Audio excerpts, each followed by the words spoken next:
দ্বিতীয় ইনিংসেও বাংলাদেশের বোলারদের সামনে অসহায় অস্ট্রেলিয়া, 3 উইকেট হারিয়ে ধুঁকছে অজি।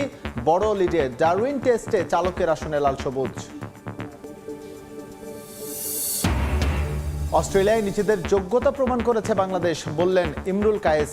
আরও বেশি ম্যাচ খেলার দাবি, ডারউইনে জয়ের স্বপ্ন দেখছেন সাবেক ওপেনার। বাংলাদেশ যেভাবে খেলতেছে, যে ওয়েতে খেলতেছে, এইভাবে আগামী প্রবলি 2 থেকে 3 ইয়ার্সের ভিতরে ওয়ার্ল্ডে আপনি যে কোনো টিম বাংলাদেশকে নিয়ে চিন্তা করা শুরু করবে। আসিয়ান কাপে বাংলাদেশ সহ একাধিক দেশকে আমন্ত্রণ, যে কোনো একটি দলকে বেছে নেবে ফিফা। সুযোগ না পেলে বাফুফের বিকল্প ভাবনায় ট্রাই নেশন সিরিজ। এবং আজ পর্দা উঠছে লা লিগার নতুন মৌসুম। প্রথম দিন মাঠে নেই রিয়াল মাদ্রিদ ও বার্সেলোনা। বেশ কিছু নতুন নিয়মের মধ্য দিয়ে মাঠে গড়াবে লিগ। শুরু করছি ডারউইন টেস্টের খবর দিয়ে।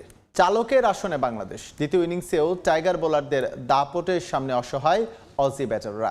এখন পর্যন্ত অস্ট্রেলিয়ার সংগ্রহ 3 উইকেটে 120 রান। এখনও বাংলাদেশ এগিয়ে 108 রানে। দ্বিতীয় ইনিংসে নিজের প্রথম ওভারে আবারও ম্যাজিক দেখান হাসান মাহমুদ। 0 রানে ফেরান জ্যাক ওয়েদারল্ডকে।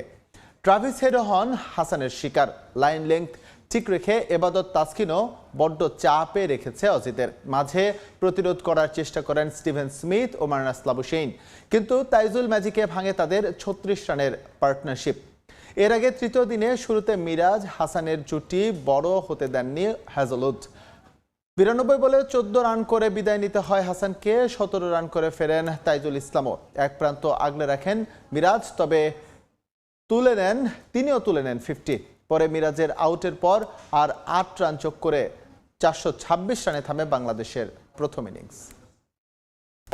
ডারউইন টেস্টে বাংলাদেশের হারার সম্ভাবনা ক্ষীণ। সাদা পোশাকে টাইগাররা এখন আর ছোট দল নয়। অজিদের বিপক্ষে তাদের মাটিতে যে পারফরমেন্স দেখাচ্ছে, তাতে টাইগারদের সিডনি মেলবোর্ন টেস্ট খেলার আমন্ত্রণ পাওয়া উচিত বলে মনে করেন সাবেক ক্রিকেটার ও কোচ ইমরুল কায়েস। হাসান মাহমুদ বিশেষ প্রতিভা। টেস্ট ক্রিকেটে ডানহাতি এই পেসার আরও ভালো করবে বিশ্বাস ইমরুলের। প্রশংসা করলেন তানজিদ তামিমেরও। এলিট ক্রিকেটে তার অন্তর্ভুক্তি ভিন্ন মাত্রা যোগ করেছে। অস্ট্রেলিয়ায় ডারউইনে ইমরুল কায়েসের ইন্টারভিউ নিয়েছেন আমাদের সহকর্মী তারেক হাসান শিমুল। অস্ট্রেলিয়ার মাটিতে বাংলাদেশ যেন ভিন্ন এক দল। দুর্দান্ত খেলছে প্রথম টেস্ট। ডারউইনে বাংলাদেশের আগের ইতিহাসটা খারাপ হলেও নতুন করে কিন্তু ইতিহাস লিখছেন হাসান মাহমুদ, মেহেদী হাসান, মিরাজরা। বিষয়গুলো নিয়ে কথা বলবো। আমাদের সাথে রয়েছেন সাবেক ক্রিকেটার ইমরুল কায়েস। ইমরুল ভাই, আপনি অস্ট্রেলিয়াতে থাকেন, কেমন লাগছে বাংলাদেশের এই পারফরমেন্সটা? ধন্যবাদ আপনাকে। প্রথমত আসলে ফিল ভেরি প্রাউড যে আসলে আমরা এখানে এত সুন্দরভাবে ডমিনেট করতেছি। খেলা শুরু হওয়ার আগে অনেকে অনেক রকম কথা বলছে, বাংলাদেশ টিমকে নিয়ে অনেক ছোট করে কথা বলছে। এটা আসলে অ্যাজ এ এক্স প্লেয়ার হিসেবে শুনতে খারাপ লাগে, বাট এখন আমরা আসলে প্রাউডলি বলতে পারতেছি যে না, আমরা মোর ক্যাপাবল। অস্ট্রেলিয়ার মাটিতে এই ডমিনেটিং পারফরমেন্সটা নিশ্চয়ই একটা বার্তা দিচ্ছে ক্রিকেট বিশ্বকে। সাদা পোশাকে বাংলাদেশ এখন আর একেবারে ছোট দল নয়। আমি প্রিটি মাচ শিওর যে বাংলাদেশ যেভাবে খেলতেছে, যে ওয়েতে খেলতেছে, এইভাবে আগামী প্রবলি 2 থেকে 3 ইয়ার্সের ভিতরে ওয়ার্ল্ডে আপনি যে কোনো টিম বাংলাদেশকে নিয়ে চিন্তা করা শুরু করবে। Test team. তানজিদ তামিমের ব্যাটিংটা আসলে কি বলবে? তানজিদ তামিমের ব্যাপারে আমি আজ থেকে 4-5 মান্থ বিফোর আমি একটা স্ট্যাটাস দিয়েছিলাম। আমি লিখেছিলাম যে he is ready for test cricket.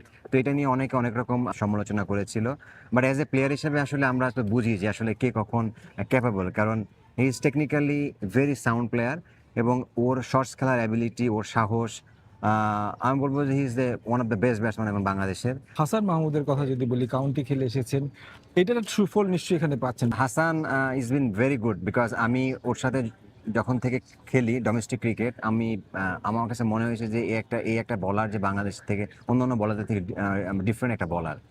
কারণ ওর সিম মুভমেন্ট, ওর রান আপ থেকে শুরু করে এভরিথিং ফ্যান্টাস্টিক। নাহিদ রানা বাংলাদেশ টিমে খেলছে প্রবলি 2 ইয়ার্স। এর আগে যতগুলো বলার খেলেছে তাদেরকে তো আপনি ছোট করতে পারেন না। সো এই ছেলেগুলো তাসকিন, হাসান, ইবাদত, তারা তো লং টাইম বাংলাদেশ টিমকে সার্ভ করতেছে। খুবই খারাপ না করে বাংলাদেশ বোলিং, আমার মনে হয় যে এই টেস্ট ম্যাচ আমরা কোনোভাবেই আমাদের লুজ করা সম্ভব না, কারণ আমরা অলমোস্ট 80% আমরা ম্যাচ আমাদের হাতে। এবার যাব ফুটবল প্রসঙ্গে। আনুষ্ঠানিকভাবে আসিয়ান কাপ খেলতে ফিফা থেকে আমন্ত্রণ পত্র পেয়েছে বাংলাদেশ ফুটবল ফেডারেশন। আর এই টুর্নামেন্ট খেলতে মানসিকভাবে প্রস্তুত বাফুফে। এদিকে আসিয়ান কাপে খেলা চূড়ান্ত না হওয়ায় বিকল্প ভাবনাও রয়েছে ফেডারেশনের। সেপ্টেম্বর উইন্ডোতে ট্রাই নেশন ছাড়াও মালদ্বীপের সঙ্গে খেলার আমন্ত্রণ পেয়েছে বাফুফে। ভারতীয় উপমহাদেশ থেকে ভারত ও পাকিস্তান আমন্ত্রণ পেলেও ফিফা আসিয়ান কাপ খেলার জন্য ডাকা হয়নি বাংলাদেশকে, যা নিয়ে মন খারাপ ছিল লাল সবুজ ভক্তদের। তবে অক্টোবরে ব্রাজিলের সঙ্গে ম্যাচ খেলতে যাওয়ায় আসিয়ান কাপ থেকে নাম সরিয়ে নেয় অল ইন্ডিয়া ফুটবল ফেডারেশন। তাতেই সুযোগ তৈরি হয় বাংলাদেশের খেলার। আনুষ্ঠানিকভাবে আসিয়ান কাপে খেলার জন্য বাংলাদেশ ফুটবল ফেডারেশনকে চিঠি দিয়েছে ফিফা। আর তাতেই জাতীয় দল ব্যবস্থাপনা কমিটির এক জরুরি বৈঠক ডাকেন সভাপতি তাবিত আউয়াল। আর সেখানেই আগামী ফিফা উইন্ডোতে আসিয়ান কাপ খেলার পক্ষেই সম্মতি দেয় জাতীয় দল ব্যবস্থাপনা কমিটির সদস্যরা। আর সবুজ সংকেত পেয়েই ফিফাকে নিজেদের হ্যাঁ সূচক উত্তর জানিয়ে দিয়েছে ফেডারেশন। এই টুর্নামেন্টে লড়তে মানসিকভাবে প্রস্তুত বাফুফে। ভারত উইথড্র করাটা ফ্যাক্টর না, ফ্যাক্টরটা হচ্ছে একটি খালি জায়গায় হয়েছে। এখন খালি জায়গাটা তো ফিল আপ করতে হবে, পূর্ণ করতে হবে।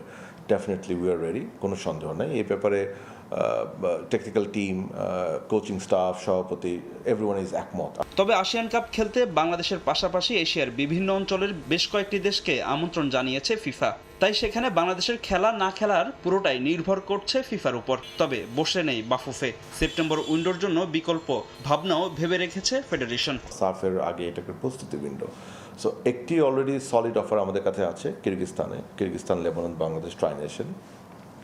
আরেকটি অফার আমরা বাংলাদেশে করেছি, যেটা হচ্ছে বাংলাদেশ এবং মঙ্গোলিয়া। এবং থার্ড কান্ট্রি আরেকটা মোটামুটি চূড়ান্ত হয়ে গিয়েছে, স্ট্রঙ্গার দেন আস, মানে বাংলাদেশ থেকে র্যাঙ্কিংয়ের উপরে আরেকটি দল মোটামুটি কনফার্ম হয়ে গিয়েছে আমাদের আল্লাহর মতে। বিয়ন্ড দ্যাট অলসো আমাদেরকে মালদ্বীপ এফএ যোগাযোগ করেছে। তারা বলেছে যে যদি বাংলাদেশে 4 নেশন করে they will be interested to come.